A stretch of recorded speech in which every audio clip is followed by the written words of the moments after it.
Yo tout le monde, bienvenue sur la chaîne de Max. On se retrouve pour parler des épisodes 1132 et 1133 de One Piece, donc c'est-à-dire l'épisode qui a été diffusé dimanche dernier et celui encore avant dont on n'avait pas fait la review. On ira très vite sur celui-ci, ne vous inquiétez pas.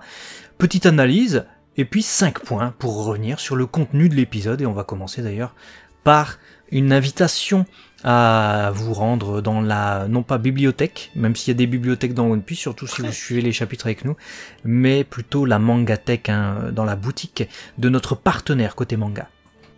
Ouais, côté manga du coup, qui sera, on l'espère, en tout cas votre fournisseur manga préféré. Petite boutique aussi sur Lyon, n'hésitez pas à y aller, on soutient les libraires, on achète les produits officiels qu'on aime, voilà, ça soutient l'œuvre, c'est important. Et on vous invite aussi à vous abonner si vous aimez cette formule, que vous aimez One Piece, on en parle pas mal sur cette chaîne, on aime beaucoup. Ceci étant dit, on est parti effectivement juste avant les 5 points qu'il fallait retenir de cet épisode 1133 par un petit résumé. Tu vas nous le faire? Tu te sens chaud de nous faire un petit résumé du 1132? Ouais, je suis très chaud, surtout que je viens juste de le voir. Alors 1132, c'est un épisode quand même exceptionnellement triste, puisqu'on était resté les semaines précédentes sur l'enlèvement de Ginny, rappelez-vous, cette review. Vous étiez nombreux d'ailleurs à vous être exprimés, merci d'avoir commenté la vidéo, n'hésitez pas à faire pareil pour celle-ci, pour donner votre sentiment et que vous soyez animé only et que vous découvriez ça du coup, avec j'imagine beaucoup de surprises, ou lecteur du manga et que du coup vous découvriez l'adaptation.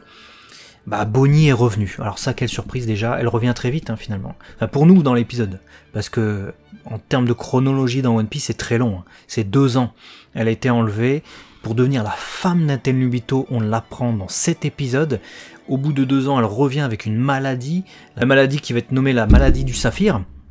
On apprend du coup que voilà, la saphirite fait pousser des sortes de bijoux sur la peau, mais tu meurs quoi. À l'issue de ça, tu peux pas être exposé à la lumière naturelle, soleil et lune. Donc même la nuit, tu peux même pas sortir finalement. Et elle revient avec un bébé. Donc on comprend rapidement forcément que ce bébé n'est pas de Kuma. Kuma devient père, c'est certes dans le titre, mais il devient père par défaut, et il accepte d'élever du coup l'enfant de Ginny qui meurt. Et il l'élève plutôt bien d'ailleurs, et donc cet épisode 1132 était du coup, comment dire, extrêmement fort en sentiments, en émotions, puisqu'il apprenait également que sa fille avait hérité de la même maladie que sa mère Ginny du coup, et que Bonnie n'avait que 5 ans à vivre. Au moment de ses 5 ans, il lui reste donc à vivre jusqu'à ses 10 ans. Malheureusement, bon, il lui promet qu'elle ira mieux après ses 10 ans, c'est une promesse qu'il fait un peu aléatoirement, confronté à sa petite qui croit avoir entendu quelque chose. Et Kuma va essayer de se démener pour pouvoir justement trouver un remède à tout ça. C'est ce qu'on va voir dans l'épisode de la semaine qui vient de s'écouler. Et l'épisode dernier se terminait avec le roi Bécoli, le roi Courbette, le roi méchant, qui revenait du coup au royaume de Sorbet, et Kuma qui allait lui en décoller une. Et c'était du coup le tout début de cet épisode qui vient de sortir. Ouais, c'était sacrés épisodes. Franchement, ce flashback, dites-nous d'ailleurs, tu l'as dit, mais vraiment, comment vous vivez ça en tant qu'animé only? Parce que redécouvrir déjà l'adaptation, c'était quelque chose, mais là, on va revenir sur les points importants du coup du 1133 et vous allez voir que c'est un truc de fou. Voilà, premier point, du coup, tu parlais de Courbette, là, cet enfoiré, là, cette saloperie qui revient, et on assiste véritablement à quelque chose d'horrible. Il veut éradiquer tout le monde, il met feu au village, on voit une petite fille perdre sa maman dans les flammes, Kuma qui fait tout ce qui est en son pouvoir pour essayer de sauver le plus de monde possible, quitte à presque en mourir, quoi. Il va trop loin dans son dépassement, mais il se refuse à arrêter de sauver les gens, et puis de l'autre côté, Courbette, là, il est là, ouais, non, mais c'est bien, on fait un peu de tri et tout, c'est bien, ouais, on va être bien comme ça, il n'y aura plus les enfants et tout. J'avais envie de lui craquer son nez, mon frère, écoute-moi. D'autant qu'il dit, ouais, les Tenryubito ont apprécié quand ça a été fait dans un autre royaume, ce que je suis en train d'établir, c'est-à-dire des incendies, des quartiers pauvres et tout ça, comme ça on fait cramer les déchets, comme il appelle ça. Ça m'a fait penser au royaume de Goa, donc là où Luffy a grandi, etc. Gré Terminal, vous savez, l'espèce de zone bidonville, les poubelles, quoi, littéralement. Ils ont voulu, il me semble, ma mémoire me fait peut-être défaut, mais il me semble qu'il y avait une solution, et je mets les guillemets, et je n'emploie pas au hasard, malheureusement, cette ce terme pour régler la pauvreté, hein, de manière drastique. Et c'est un peu ce que fait Bécoli ici, hein, cet enfoiré. Et Kuma s'oppose seul à lui, si bien que ça va être appelé la révolution d'un seul homme. Kuma, c'est vraiment un révolutionnaire dans l'âme. Il se bat contre le gouvernement corps et âme, et c'est pas peu dire, et c'est seul qui le fait. Et la manière dont il a éclaté Bécoli et le château, en fait, je pensais que Bécoli était mort. Et à notre grande surprise dans cet épisode, on voit plus tard qu'il s'est quand même échappé. Comme quoi Kuma c'est vraiment un saint, comme le dira Vegapunk en fin d'épisode, parce qu'il a même laissé la vie sauve à cette espèce de pourriture de Bécoli, quoi. Ouais. Mais bon, quand il est annoncé pour revenir avec la marine, c'est à ce moment-là du coup que notre cher Kuma va reprendre la mer, et puis il va s'interposer, quoi, avant que ça recommence, quoi. C'est une pourriture jusqu'au bout. Le Bécoli, tu vois, c'est comme les taches tenaces sur les t-shirts, là, tu vois. T'arrives pas à les enlever. Tu peux faire ce que tu veux, ça revient toujours. C'est clair. Franchement, je trouve qu'il est bien fait de la part d'Oda, en ce sens où tu le détestes tout de suite. C'est-à-dire, entre ce qu'il fait, physiquement, il y a je sais pas comment exprimer ce truc, mais ce ressenti-là est très juste dans son écriture. Je pense qu'il met tout de son côté. C'est-à-dire que dans l'écriture, tu peux mettre tout du côté. Par exemple, pour Kuma, on est d'accord, même si One Piece n'est pas manichéen, quand même dans l'écriture, Oda, il maximise en tout cas ça.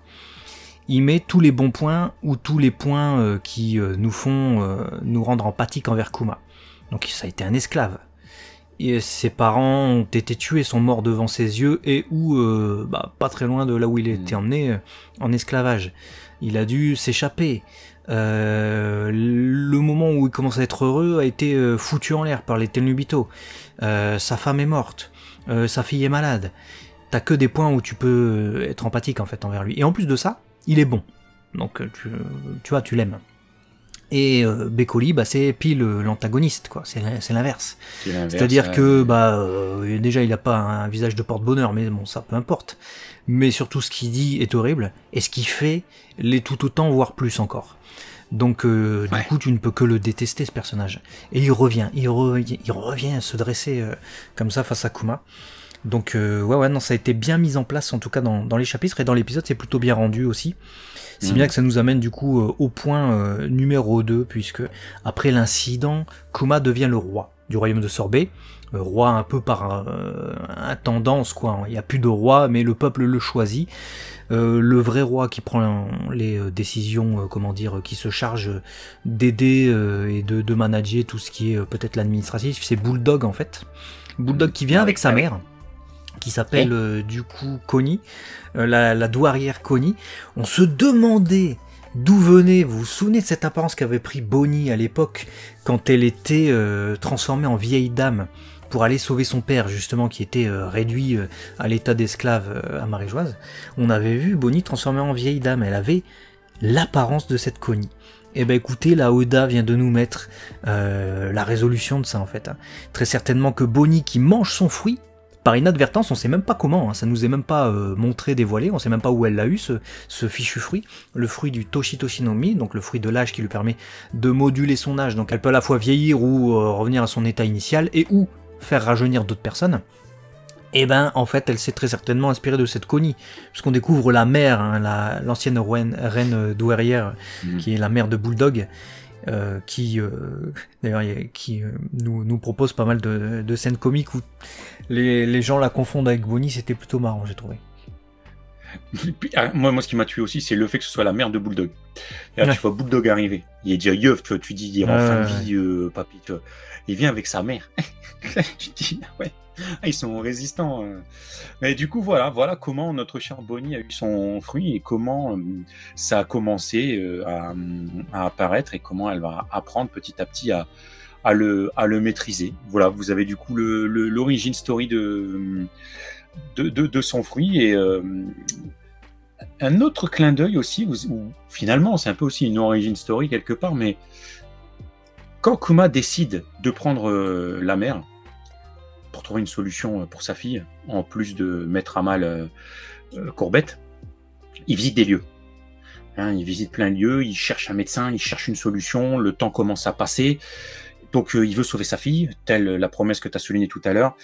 Et il va de peuple en peuple, il va d'île en île. Et normalement, si vous êtes observateur, vous aurez noté que toutes les îles expressément montrées dans l'animé, parce qu'on imagine bien qu'il en a fait des dizaines d'autres, mais en tout cas celles que l'on voit, ce sont tous les lieux où Kuma enverra les Mugiwara à l'entraînement.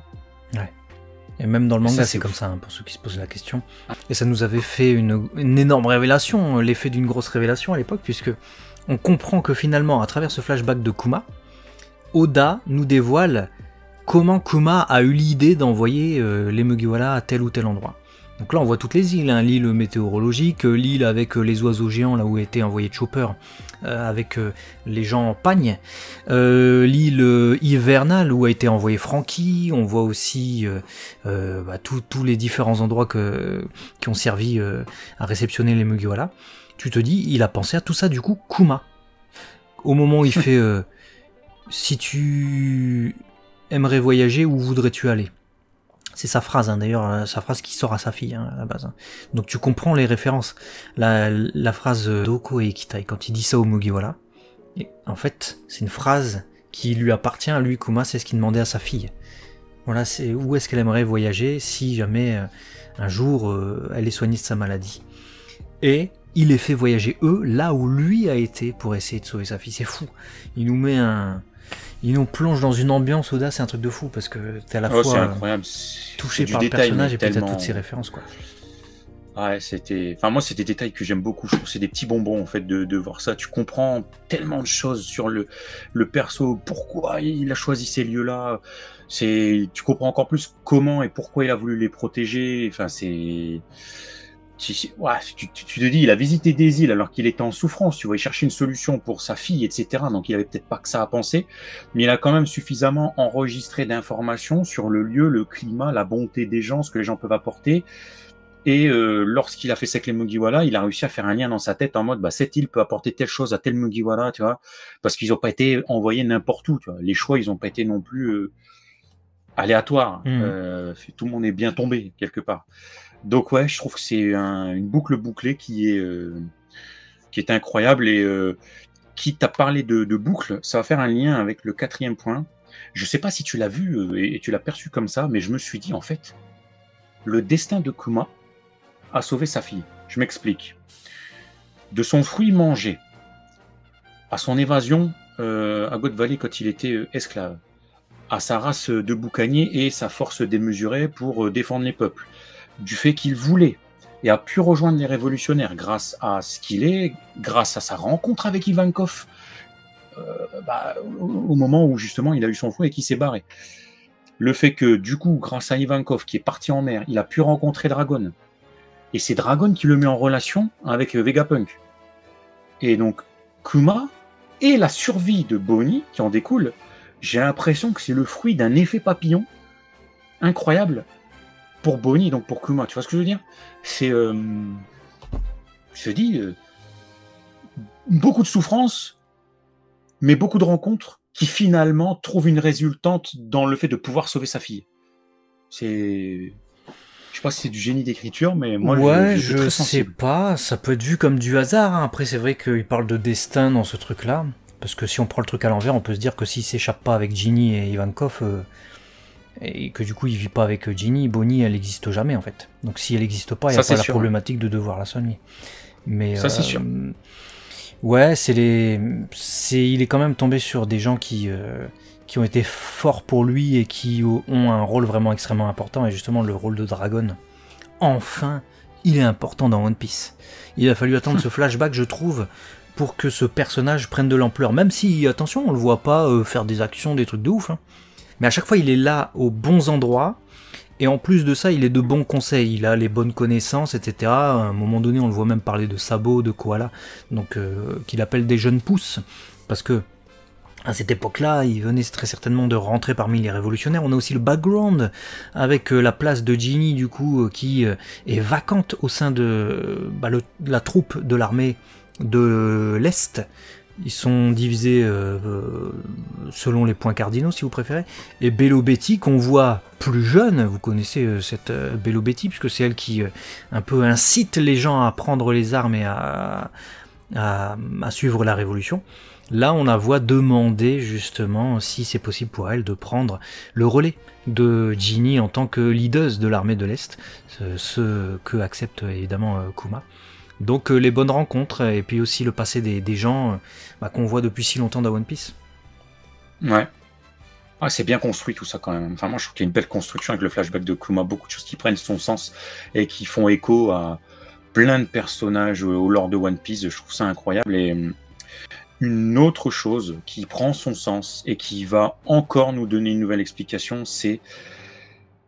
Bon, Kuma va finir par rencontrer Dr Vegapunk, le Dr Vegapunk qui du coup est totalement stupéfait de voir un boucanier, une race aussi solide, aussi costaud. Mais ouais, moi je veux bien, vas-y, c'est moi. Tu parles de moi, ouais, c'est un boucanier, je suis content, ouais. Moi j'aime bien. Monsieur, non, c'est pas, c'est un boucanier, monsieur. C'est ce que j'ai dit. C'est ce que j'ai dit. Oui. En plus, ça me fait rire parce qu'au moment où tu le fais, j'ai la vidéo qui tourne, pile au passage du yeuve qui parle.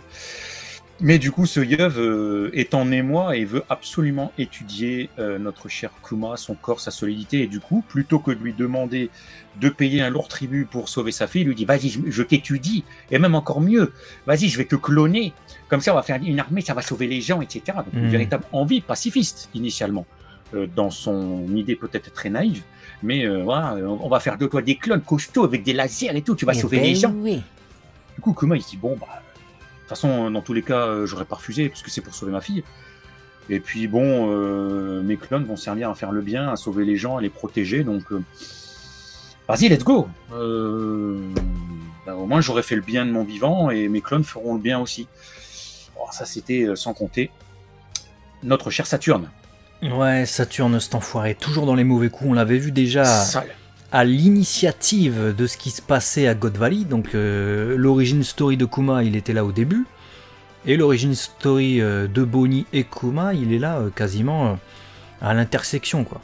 Au moment où Kuma rencontre Vegapunk, on sait ce qui se passe après, en fait, on a déjà les informations. On sait qu'à un moment donné, il va être cybernétisé. On verra comment dans les épisodes, j'imagine. Là, c'est le moment juste avant où il lui demande de faire des clones de lui. Donc Saturne intervient, et lui, il veut faire des armes. Il veut pas faire des armes de défense, il veut pas faire des protecteurs, il veut pas faire des gardes du corps, il veut faire des armes de destruction massive. Donc tu vois un peu le schéma mental du Tenryubito. Kuma lui ne le sait pas, mais il est loin de se douter évidemment que éventuellement ces clones serviront aussi à détruire et à tuer, quoi. C'est ouf. Enfin, moi je sais pas si vous vous rendez compte en fait du personnage de Kuma, en fait. C'est-à-dire que il est marquant de par son rôle de martyr, de victime. Il a vraiment... Franchement, il a une vie de merde au départ. Je veux dire, excusez-moi du terme, mais tu te dis, mais putain, il y a tout contre lui, c'est pas possible. Et il arrive à essayer de trouver le bonheur, tu vois, cette bonté que tu soulignais, cette gentillesse, il se sert du fruit qu'il a récolté pour faire le bien, il défend les gens, il veut être révolutionnaire, altruiste au possible, etc. Et tu te dis à un moment donné, bon, la roue va tourner, quoi. Et quand elle commence à tourner positivement pour lui, et de pouvoir sauver sa fille, enfin on y arrive, tu sais que derrière, le prix à payer, qu'il ne sait pas, hein, c'est qu'il va devenir peut-être l'une des armes qui va tuer le plus de monde. Donc il va porter, cette arme va porter l'image de celui qui a sauvé peut-être le plus de monde seul. Mais cette écriture est incroyable. Et même le tyran, le surnom le tyran, il devient le tyran parce que le gouvernement mondial, la presse s'est mis d'accord pour l'appeler comme ça, alors qu'il a sauvé le royaume de Sorbet. Donc il sauve le royaume, le gars, et il se fait surnommer tyran, alors que, bah non, justement, il a sauvé ce royaume du tyran Bécoli. Donc il y a une sorte d'injustice comme ça dans sa vie à ce personnage, c'est un truc de fou. Et dans ce 5e point aussi, on peut souligner peut-être qu'il se dit être un pacifiste. Donc il utilise le mot qui vient de l'anglais, je pense, hein, pacifista, et c'est ce mot-là que va retenir Vegapunk et qui va donner aux robots. Et on comprend pourquoi du coup ces robots destructeurs de la marine s'appellent des pacifistas, donc des pacifistes. C'est un truc de fou. Moi, je te jure, quand t'apprends tout ça, j'avais déjà été, j'avais eu cet effet waouh avec le manga, et je l'ai eu de nouveau avec l'animé parce que je trouve ça tellement, tu vois, c'est des détails à la con, hein, vraiment. Voilà, il s'appelle pacifista, etc. Mais ça a tellement de sens, c'est tellement lourd de sens.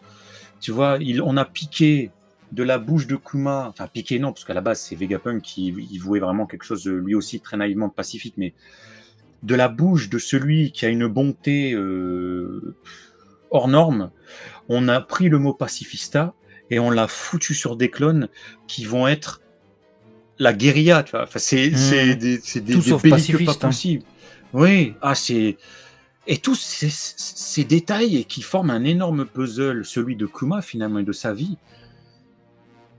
Moi, je trouve que ça en fait un des flashbacks les plus impressionnants dans sa construction, tant il est lié à énormément de choses. Tu vois, tout à l'heure, on parlait de trucs liés, imbriqués en tout cas, où on nous dévoilait comment marcher des trucs qu'on a déjà vus par le passé. J'ai parlé tout à l'heure de Connie et j'ai parlé de Bonnie du coup aussi, comment du coup elle utilise cette capacité pour ressembler à Connie. On a vu Bonnie avoir son fruit, mais on n'a pas vu comment. Le mystère du coup reste entier. En revanche, on a une information, elle veut devenir pirate du fait de ce qu'a dit Kuma en fait. Elle dit je partirai en mer parce que Kuma lui a promis qu'elle vivrait au-delà de ses 10 ans et est partie en mer, donc elle le voit plus. C'est les circonstances plus ce qu'il a dit lui qui font que elle se dit bah je veux pas rester là toute seule, c'est bon, à un moment donné j'en ai marre, moi aussi je veux devenir une pirate. Alors évidemment, t'as tous ces camarades au royaume de Sorbet qui s'y opposent, mais tu vois, ça aussi, ça nous explique pourquoi Bonnie a pris la mer ensuite par la suite, même s'il y a encore des zones d'ombre pour le moment, et qui seront certainement illuminées. Par les prochains épisodes, vous le verrez, ça sera pas par le prochain, parce que c'est un épisode récap qui sort ce dimanche. Bon, on se pose un petit peu la question du coup de l'intérêt de nous avoir fait 6 mois ou 7, je ne sais plus exactement, mais d'hommes poissons. On pensait que ça leur aurait permis de prendre un peu plus d'avance et d'être plutôt serein, mais on n'a pas trop l'impression parce que tous les 2 épisodes peut-être, 3, je sais plus. Tous les 2 épisodes. On nous met un flashback. Bon, donc ils ont encore besoin de ralentir le rythme de diffusion animée parce qu'ils doivent pas avoir tant d'avance que ça. Bon. Ce que je trouve pourquoi bizarre. Pas, écoute, ce que je trouve c'est bizarre, mais très bizarre pour le coup. En tout cas, ils ont mal géré leur coup. Quels épisodes au pluriel du coup on a encore pu découvrir et j'ai tellement hâte de continuer sur ce flashback de Kuma et on espère que vous aussi, dites-nous tout dans les commentaires en tout cas. Voilà, est-ce que vous avez aimé, est-ce que pas du tout, est-ce qu'il y a trop de zones d'ombre ou alors est-ce que au contraire vous avez eu énormément de révélations? Dites-nous tout ça et à très vite sur la chaîne de Léo et Max, des bisous les amis. À la prochaine. Ciao.